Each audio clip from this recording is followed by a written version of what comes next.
네, 여러분 말씀과 함께 하고 계시죠? 오늘도 우리 같이 말씀 읽어봅시다.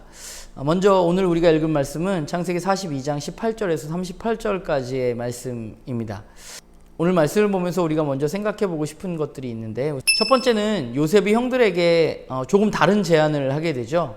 한 명이 남고 다른 사람들은 돌아가서 동생을 데리고 오라고, 그래야만 당신들의 진실함을 입증해 주겠다고 이야기를 합니다.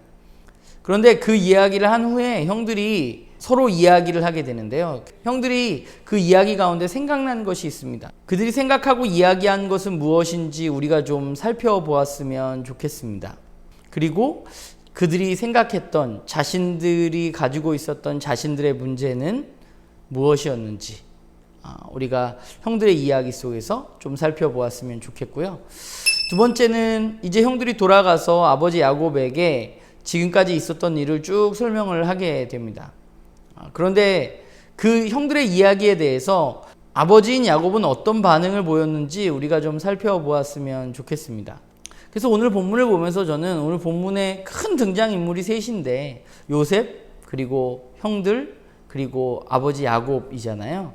그래서 요셉, 아버지 야곱, 또 형들의 모습을 전체적으로 좀 살펴보면서 오늘 말씀을 우리가 함께 좀 묵상해 보았으면 좋겠습니다.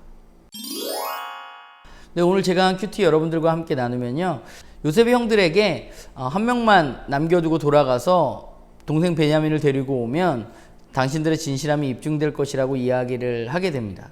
그런데 그 이야기 가운데 형들은 자신들이 과거에 요셉에게 했던 잘못에 대해서 생각하고 서로 이야기하게 됩니다.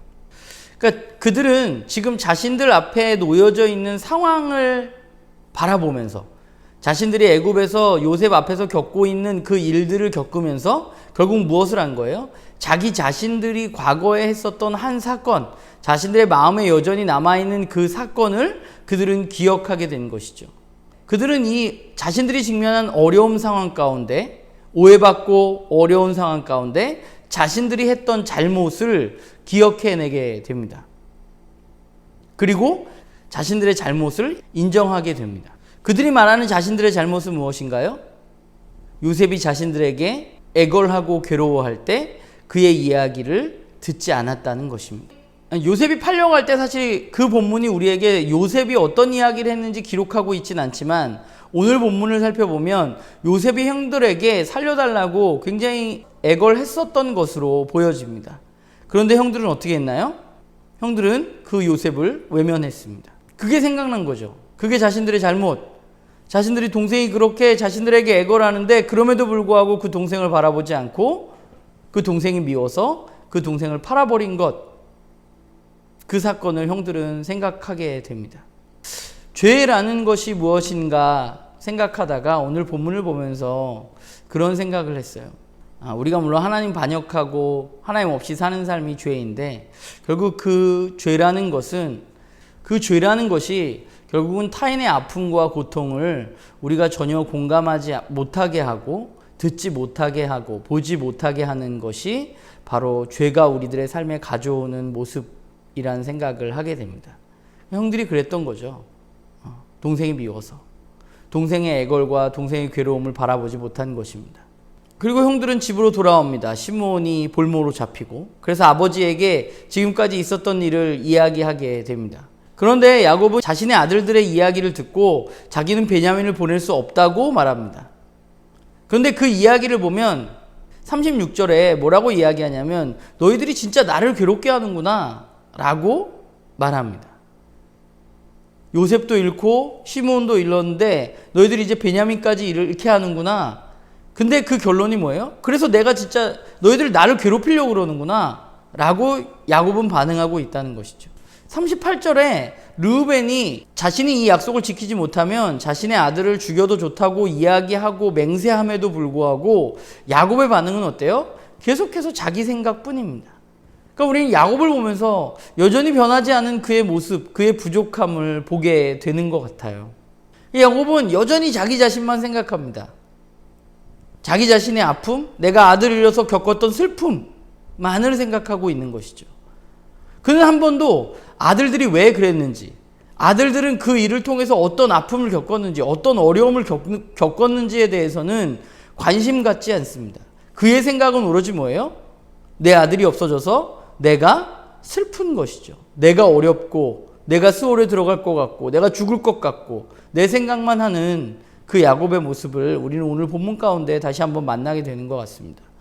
오늘 본문을 보면서 변화라는 것을 좀 생각해 보게 되는 것 같아요. 변화의 시작은 어딘가 생각해 보면, 저는 변화의 시작은 나 자신을 직면하는 것에서 시작한다고 생각합니다.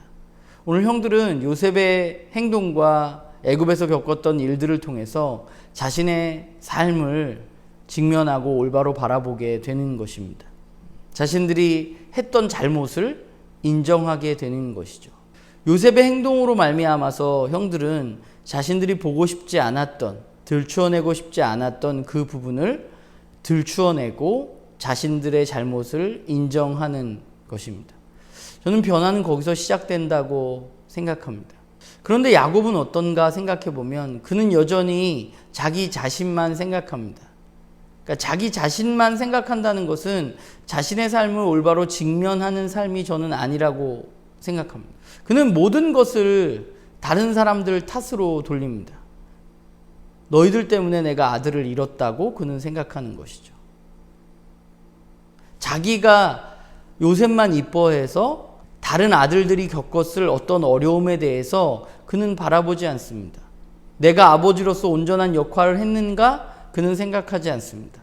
오늘 애굽에서 돌아온 그들을 바라보면서도 야곱은 또 베냐민을 잃을까봐 걱정하고 있는 것이지, 그곳에 갔다 왔던 그 아들들에 대한 생각은 안중에도 없습니다. 그는 그야말로 자기 자신만 생각하는 사람입니다. 자기 자신만 생각하는 사람은 잘 생각해 보면 자신의 삶을 직면하지 못하는 사람입니다.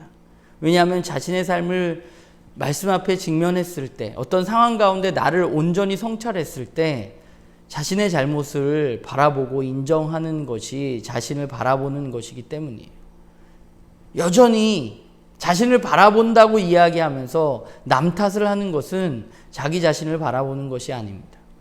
말씀을 보면서 또 저를 바라보게 됩니다. 나는 어떠한가?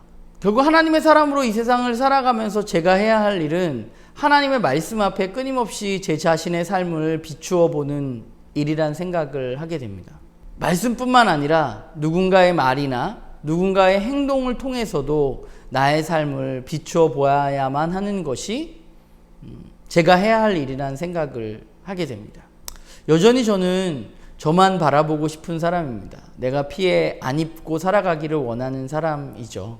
그렇기 때문에 끊임없이 하나님의 말씀 앞에 또 어떤 상황 가운데 나의 삶을 비춰보면서 나를 온전히 바라보고 또한 나를 바라보면서 다른 이들의 삶을 살펴야 하는 것이 결국 제가 이 땅 가운데 그리스도인으로 살아가는 그런 길이란 생각을 오늘 말씀을 보면서 하게 됩니다. 그래서 저에게는 들을 수 있는 귀가 필요하고 볼 수 있는 눈이 필요하고 또 나의 잘못을 인정하는 용기가 필요하다는 생각을 하게 됩니다. 우리 나눔교회 식구들도 모두 그랬으면 좋겠어요. 자기만 생각하는 사람이 아니라 하나님의 말씀 앞에 자기 삶을 온전히 비추어 보는 삶을 살았으면 좋겠습니다.